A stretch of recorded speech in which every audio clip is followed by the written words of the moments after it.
Here in the Northern Rockies, dark winter months are outlasted in basements, dens, and nooks where kindred souls gather together to share intel, swap fly patterns, and relive the memories from seasons past. This gathering spot, known locally as the February Room, is the inspiration for this podcast. No matter the season, the door is always open to those with a fly fishing story to tell. Brought to you by CD Fishing USA, the North American distributor for composite development fly rods and accessories. 40 years of Kiwi ingenuity and graphite technology, now available at cd-fishing.us or your local CD USA dealer. Follow us on Instagram, YouTube, and Facebook. And remember to go fishing. Here's your host, the Carnops, and this is the February Room. Last week, my two close friends and I went fishing on the Blackfoot.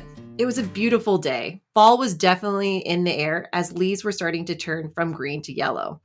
All of us were able to catch some beautiful rainbows, but the time sharing stories and laughing will be what I remember the most about that day. But what if that day never happened? What if I forgot or disremembered that special moment?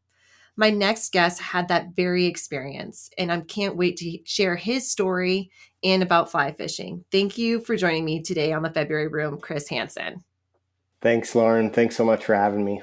And like I said, this is an incredible story that there's a documentary that we will get to that you created a video, and it's one of the most heartwarming stories that you think, what would you do if you disremembered? And that's exactly what happened to you. And before we get into the day I disremembered, let's hear a fishing story from you, because I know that is something that you hold that's very important to your lifestyle. Yes, a fishing story. Well, I think the one that I think about a lot, it's kind of like the one that got away, which is the one that kind of plagues you, which is kind of funny considering, all the different times you catch amazing fish and kind of what leads up to it. But I was fishing with Matt McCannell in Ridgeway on the Uncompadre, and there was a really big rainbow. Like it would have definitely been the biggest I've ever landed, and it came out from the bank, this undercut.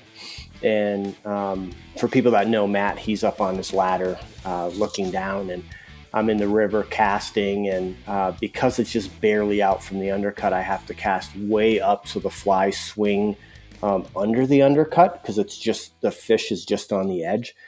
So I'm casting up there, and it's not there. And then I make this cast, and I'm like, I think that this is it. And Matt even says, this is it. And the flies come swinging under the bank. He eats, I hook up, and it sat. It was big. It was, I don't know, it was probably 30 plus inches, and I line tight, and it sat there, shook its head, and Matt comes running out, and it goes to the surface. It's splashing, and I'm trying to hold on. He's running out there to net it, and then the thing just takes off under the bank and breaks off. On the roots and stuff, and it was just like, oh man, it was super exciting. It was such a bummer, and I think about that fish off and on. And don't you always think that like you were the problem on it? Like it's not the fact that maybe the fish actually really was able to like get the hook off it. You're like, why didn't I keep my line tight? Like maybe if I went to this side, like you always plague on ways that you could have saved it. But sometimes it's like, that's just the way it goes. Like sometimes the fish wins. Yeah. I'll never forget the first time I went fly fishing, and it was on a guided trip, and I caught a few fish, and I lost a really nice one. I just know at the time it seemed really big. And I asked the guy, so it was hook up, I'm fighting this thing. It got away from me, line, it's just taken off. I don't know what I'm doing. And I said, oh man, what did I do wrong? And he's like, you didn't do anything wrong. He said, a lot of people go fly fishing the first time and they land like a big fish, and it's pure luck. I mean, just everything aligns. They catch this fish.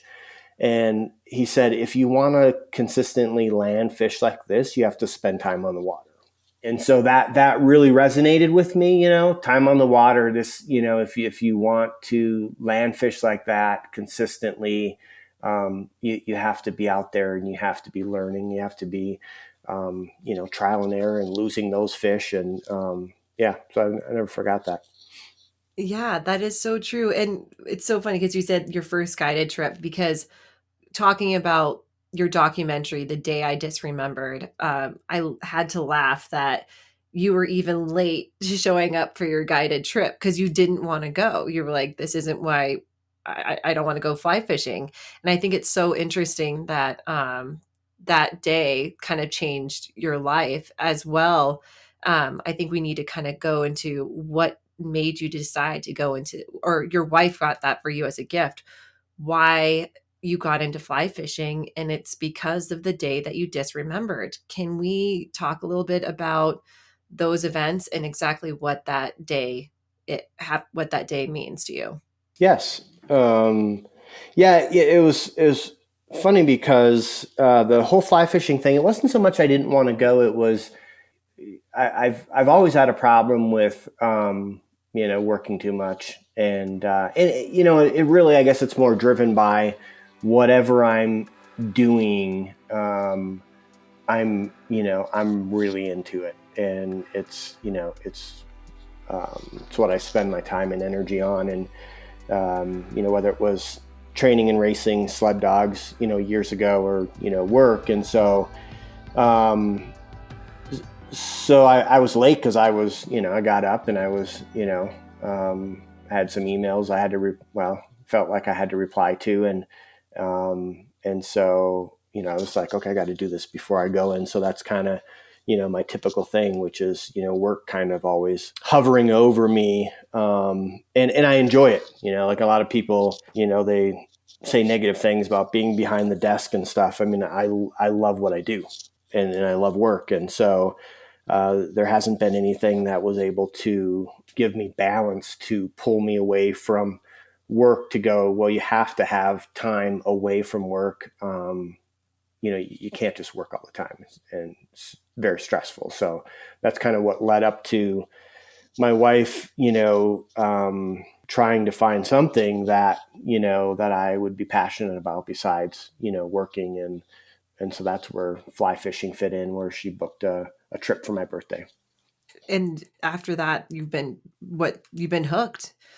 Yeah. The first time I went, it reminds me of the first time I went on a sled dog ride, I guess you could call it, where I heard about this person that had sled dogs, and I was super intrigued. I was like, amazing to me, because I had grown up in South Minneapolis, and now I'm in northern Minnesota. And so I go out there, and they said they were going on a 30-mile training run. I got in the sled. I just went over to look at the dogs. They asked if I wanted to go for a ride, so I hopped in the sled. And at that time, I had no money, so I wasn't sure how I was going to do this.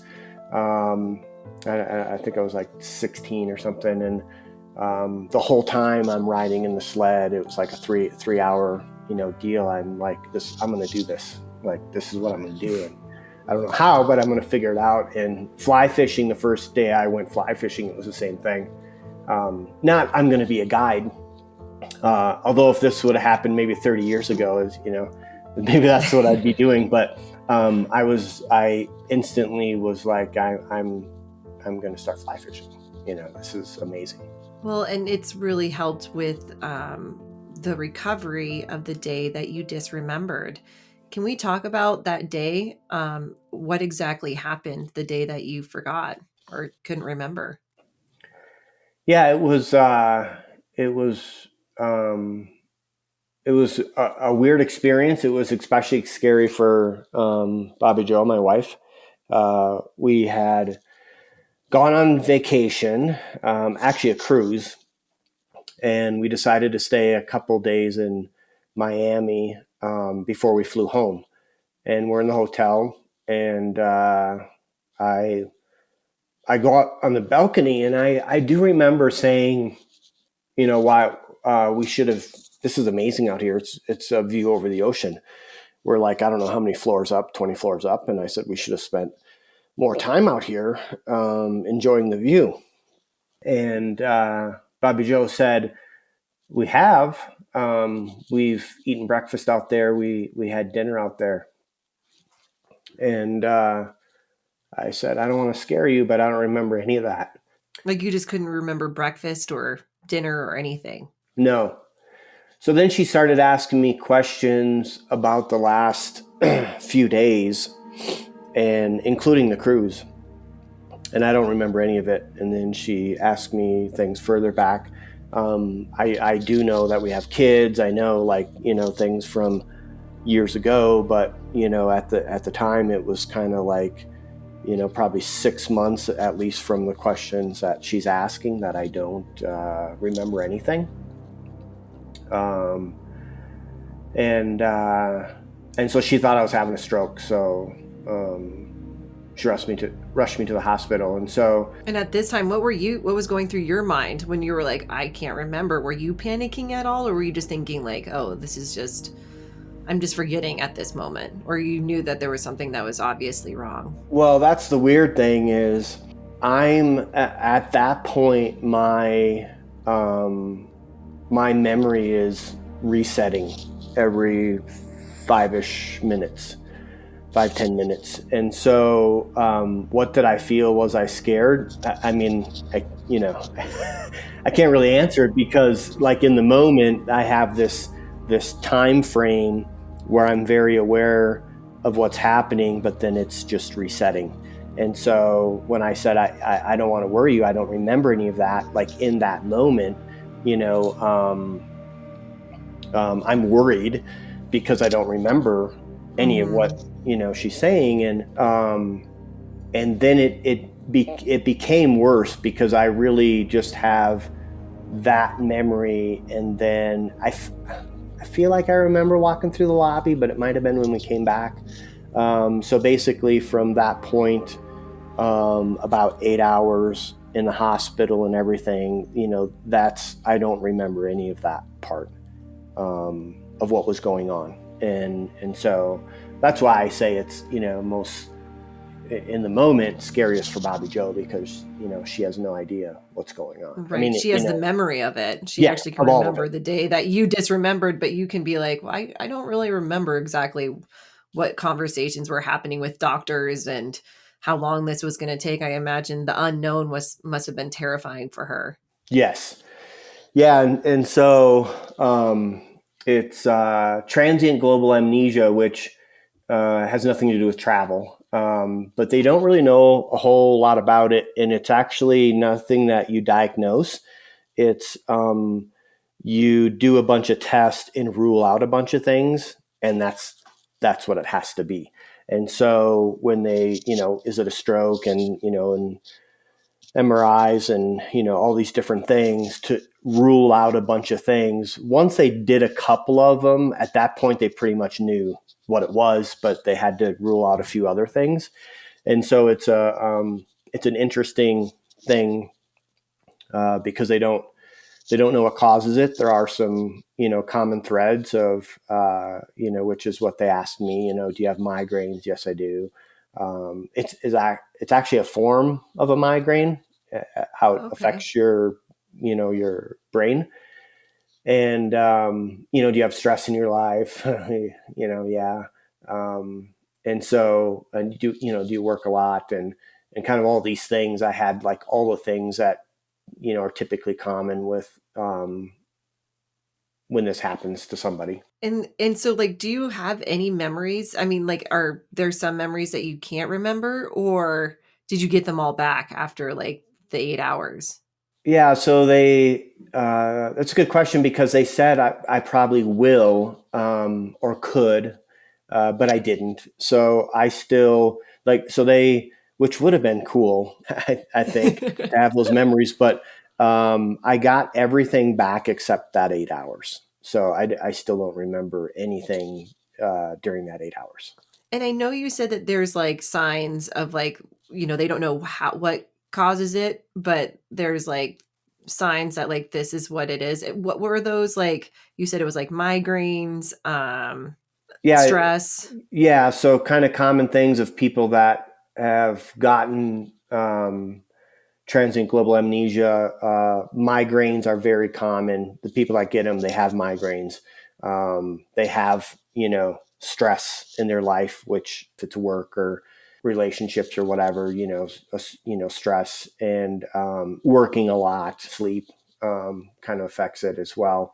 And so there's those common things where people that have gone through this experience have one or several of those things. What I love about the documentary that you created, which I'm really curious, is, you tied this in so beautifully with fly fishing. What made you decide to tell this story and why the connection with fly fishing when creating this documentary? Well, it's interesting because I've been trying to write a memoir. I'm fortunate, I've had an interesting life, and I like to write, though I'm not, I don't know that I'm a good writer or, certainly not trained in it. But I've been kind of struggling through writing a memoir really for myself. And then, maybe if it is enjoyable to read, great, but, kind of more, for myself really. And had put it to the side because it was difficult. It's just been difficult. So when this happened, it was kind of a way where I could, I thought, maybe I'll make a short film. And at that point, I really didn't know it was going to be fly fishing. It was going to be about this transient global amnesia. I knew that part of it. I didn't know what else I would get into. And Rob, who did all the footage on the river, he asked me several times for a shot list. He knew about the transient global amnesia. He didn't know about anything else. And I kept telling him I'd get him a shot list, and I never did because I really didn't know, where I was going with this, which sounds weird, but it's what happened. So he filmed, and he did a phenomenal job, amazing, especially considering he really didn't know what was what this whole 15 minutes was going to be. And then at that point, it was really me. I wrote everything of what I wanted to talk about, and then almost stopped a couple times because I wasn't sure how personal I wanted to get. And then, ultimately I was, I'm an extreme introvert, extrovert, and in the right setting, I'm very open about, things. I don't have a problem with telling people, I never went to high school and, some of these details, it doesn't bother me in the least. And so I just thought, I'm going to kind of tell my whole story. And ultimately, the fly fishing, the reason is because that gave me something that even though I was like, well, I could work on this. Sure, yeah, it could wait till Monday, but I could, get this done. And if I get this done, then I could work on this. And it was the only thing that could go, you know what, this can wait. I'm going to go fly fishing. And so it was a big part of being able to have less stress in my life, because the doctor did say, you can't keep doing what you're doing. You have to make some changes. And so one of those big changes is fly fishing. And I think what you say, I think that you shared your story so beautifully. And I think it's always such a vulnerable place when you share your story, especially events in your life that are incredible. Losing your mom in such a violent way at age 8 and, kind of coming up and having to really come out like as a phoenix. You come up with a name and you have a family and you rise above it, but then there's still these obstacles that seem to come your way. But I love the way that the footage that you have used to tie in the story with fly fishing, because there's some type of elegance that is in your documentary. And especially the fish release, I think you did brilliantly. And also, I think it's incredible that you caught such beautiful fish, because I feel like I've worked in outdoor television, and anytime we had a fly fishing show, it was like fish turned off. No one was going to catch any fish. And so it was that intentional for you to kind of show this experience of like out in the water. It was interesting because the film was selected in a film festival in North Carolina, and it's not an outdoor one. It's not fishing. It's, I think, I can't remember, like 20 years they've done the festival. Documentary, short, long, animation, like everything. And Bobby Joe and I went. We were available to go, so we went. And what was interesting is one of the questions. So any of the filmmakers that went, they did a Q&A, and one lady asked about the release and if that was purposeful for the film, and I said, no, that's catch and release. Like, when you're fishing out there, these are fish that I'm probably going to run into again. Definitely caught the same fish months later the next year, and so when I released them, I mean, sure, maybe it was, slowed down a little bit more, but that's how I release, trout. I don't plunk them back in. And so they were very intrigued by that because they had never seen that before. And so I said that's just a part of the process. And there's a neat connection with catching the trout and then, letting them go. It is a big part of it. I love eating fish. I've, grew up fishing, with a bait tackle, and I never was that into it, but I enjoyed it. And fly fishing, how technical it is, and the catch and release part of it is, I don't know, probably hard to put into words, but it's a neat connection and experience that you have on the river and with the trout. Yeah. How did you feel when the documentary was finished, edited, and you watched it for the first time? Or I guess you probably watched it through the process, but how did you feel once it was completed? So I had these different, as I mentioned, I wrote all the parts, and I had kind of a sequence I was thinking about. And then Tim Myers up in Canada, who, both Rob and Tim and my brother, Jacob, did the interview parts. But I had met Tim in New York at Douglas Outdoors, who's, one of my, I'm an ambassador for them, a fly rod company, and they have a section of the Salmon River. So I went fishing, and that's where I met Tim.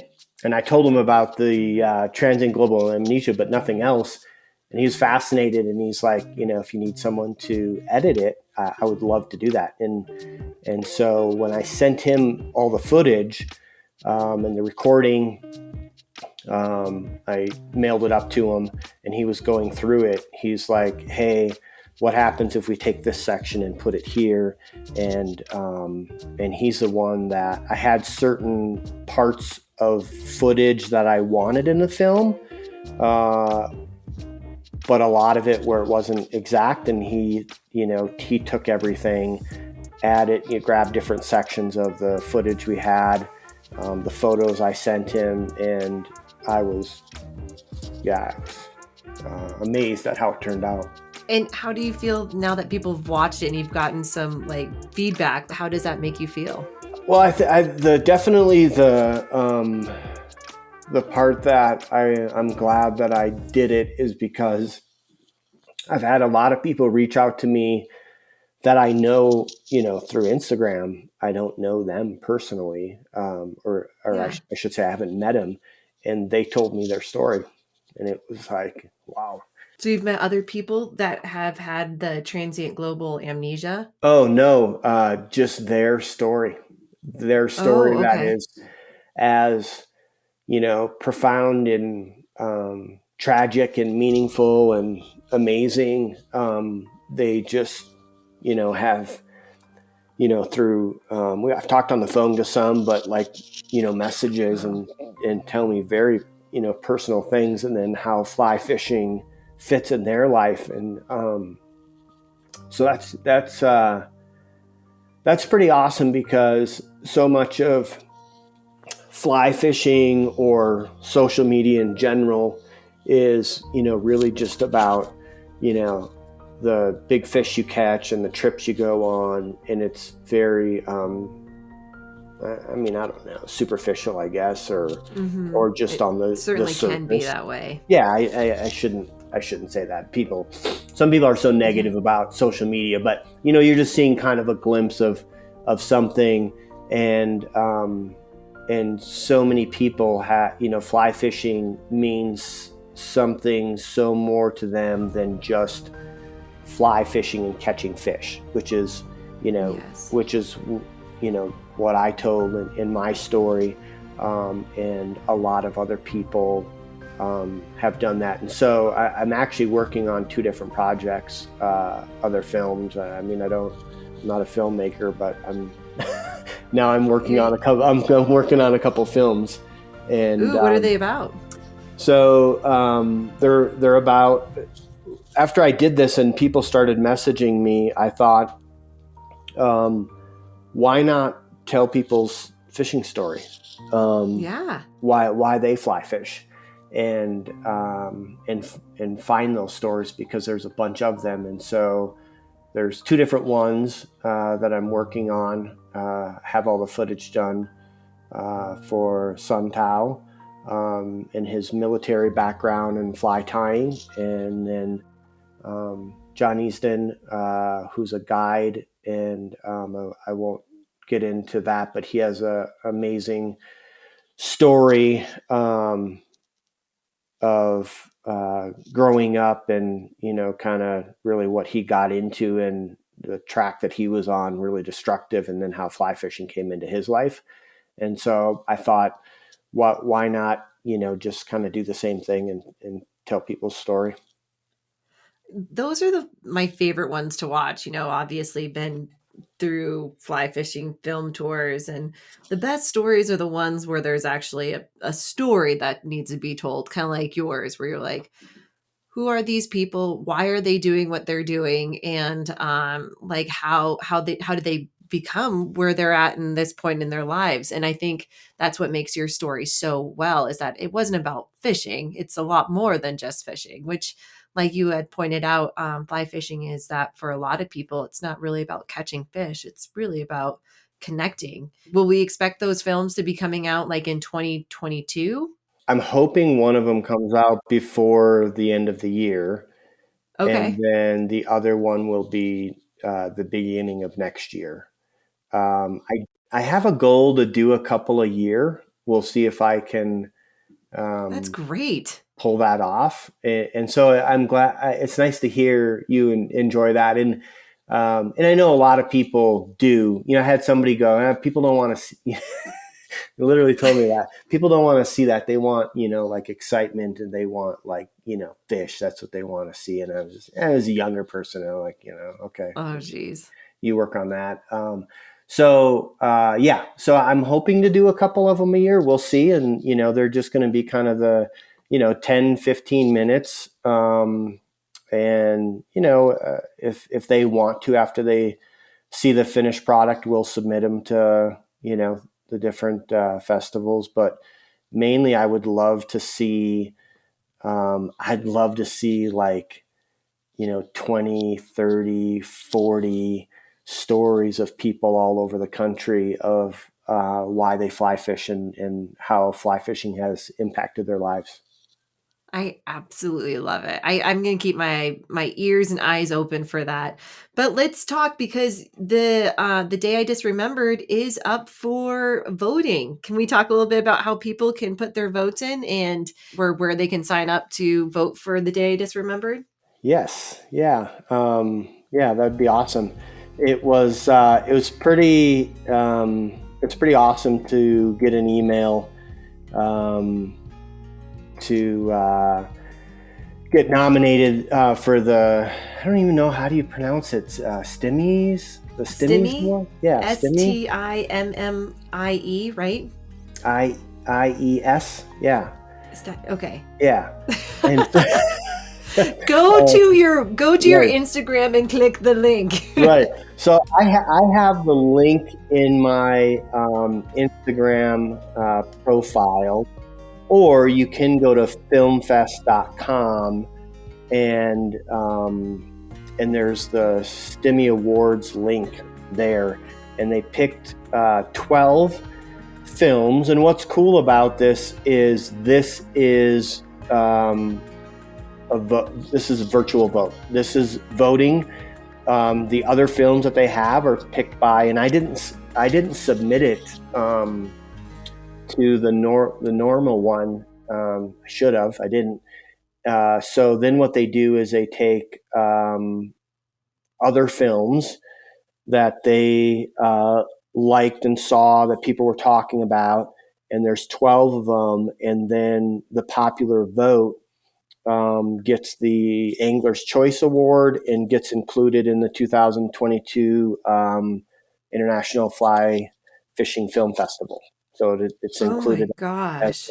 films. So Incredible. yeah. So awesome to be. I mean, there 12, 11 other awesome films. So it's great to be included with those. But yes, people can vote for mine if they want, or And watch it's all of them so and decide. Oh, and it's so easy to vote. Like, I have to say, like, I went on I clicked it and I was like, okay, I'm going to sign up. And it's so easy. It just says vote now, like next to on the bottom. It's like a blue button. You click vote now, you type in your email, and then it's done. It says your vote has been counted. I was like, wow, that was like the easiest thing I've ever had to like put my vote in. And then I think you have to click to make sure you're not a robot. But other than that, Right. it was so easy to vote for. And I do recommend everyone to go out there, watch this video, because there's also, I didn't want to tell too much of your story because I think there should be some little surprises in this video, because also the cinematography doesn't even do it justice.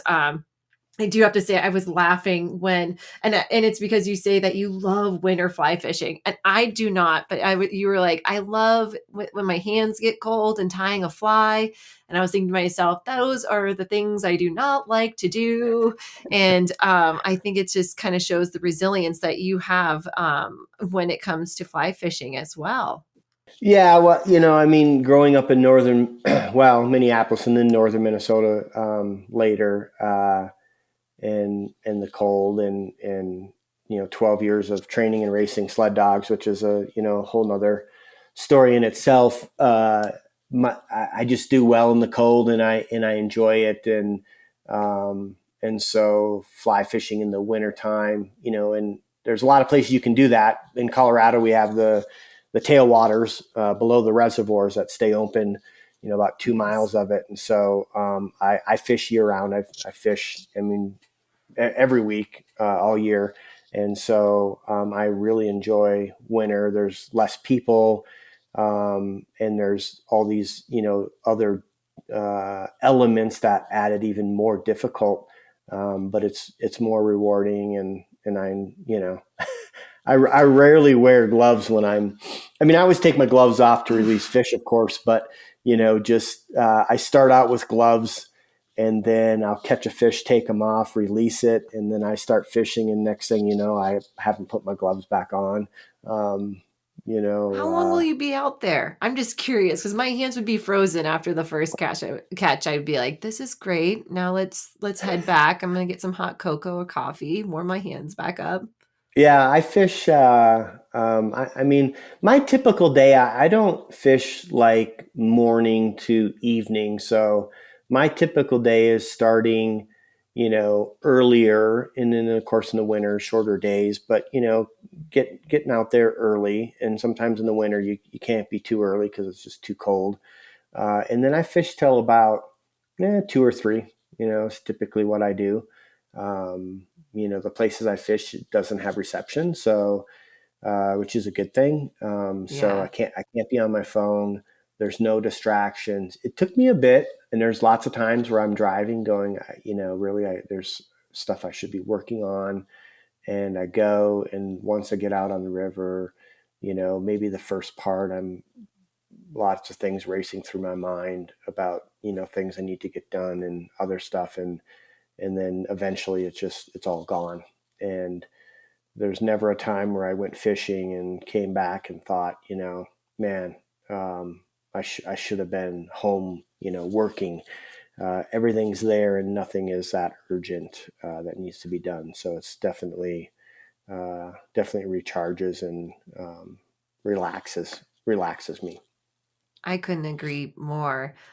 Do you ever get nervous that the transient global amnesia could happen again?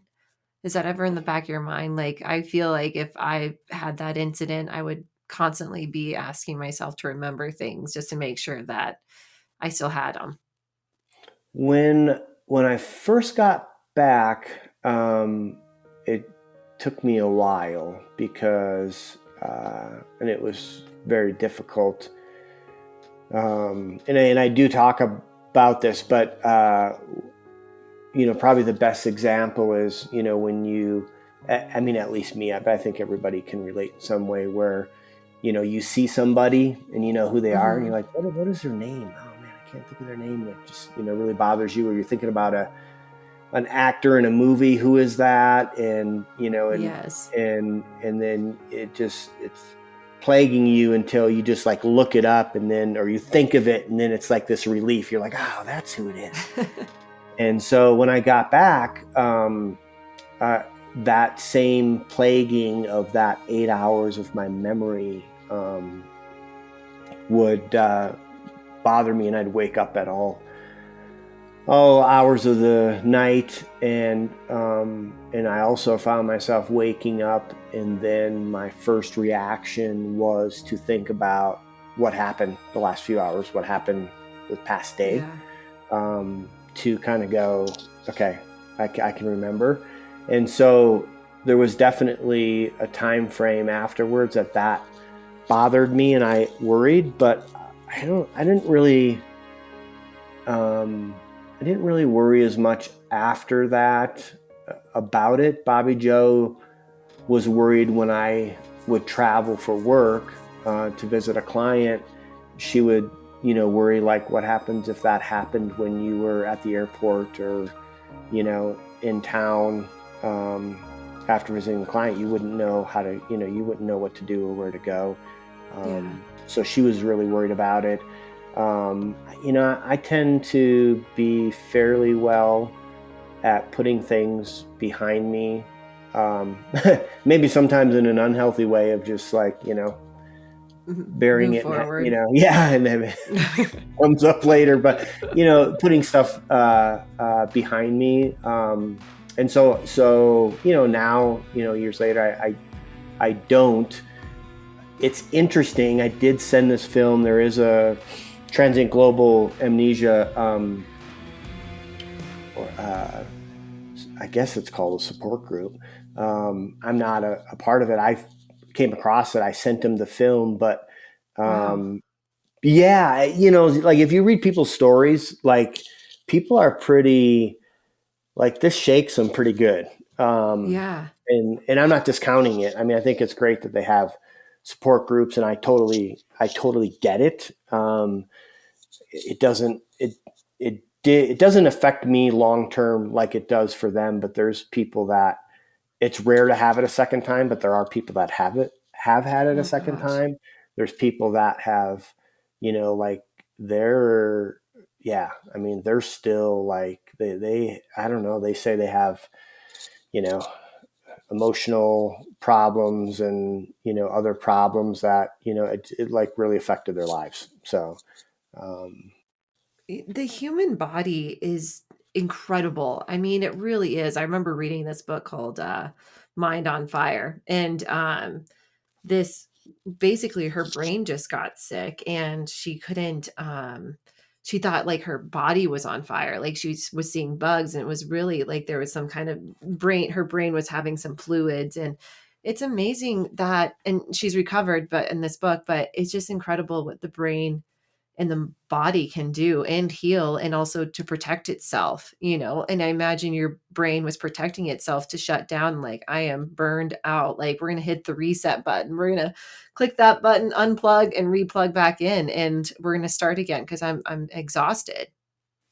Definitely. Yeah. I mean, our bodies are amazing, and definitely, can only handle, it can handle a lot, but then, can only handle so much. And so Right. there's certainly ways that it says, you can't keep doing this. Yeah. My migraines definitely are triggered by stress and lack of sleep from stress. And really, when it hits me, I'm out for a day, and it's bad. And every time it happens, it's like I should have started seeing it and pulling back instead of, like, my body going, you can't keep doing this. You need a day. Yeah. So is there ways that you can start, like, when you start seeing those days coming, or like, okay, I need to start maybe going fishing. I need to, like, stop, or maybe I need to tie a fly. Or, like, when you start seeing that, is that something that you tend to fall to, is fly fishing? No, You're just like, I'm going to keep going through. No, it just, I don't learn very well. Fly fishing definitely, plays into it and helps, but no, when it happens, I mean, I'm more of a, look back and should have pulled back. Wish I could have, woulda. Yeah, I mean, I've always been a all or nothing person. I've always been 100%, and it's not. I mean, I own a business now and have employees, and and people. That's a lot of stress. Yeah, but it's funny because people will, say, oh yeah, well, you own a business, so I understand, and they don't, because when I worked for other people, I was the same way. The same amount of drive, the same amount of, work ethic. How I'm wired. You give it all or nothing. Yeah, so. And I was going to ask, if people are wanting to follow you and also learn more about and watch the film, what is a Instagram account? Yeah, so my Instagram is Chris J. Hanson, Hanson. And you can, so right now the link for voting, and you can also watch it as well on that same page. That's the links in my profile. Or if you go to YouTube, you can search for The Day I Disremembered. I do have it on YouTube, but if you use the link, currently, then you can vote. And when the voting goes until October 8th? 7th, and then they announce the winner on the 8th. Go to thefebruaryroom.com, where you can access a complete library of our podcast and read more about our guests, their fishing stories, and favorite fly patterns. We're always looking for exceptional fly fishing yarns, and if you have one to spin, shoot us an email at info@thefebruaryroom.com. The February Room is always free, but if you feel like throwing a nickel in the pond, we appreciate any additional listener support. For companies and individuals interested in sponsorship opportunities, please contact us for our media kit. Thanks for stopping by the February Room, and we'll see you down here next week.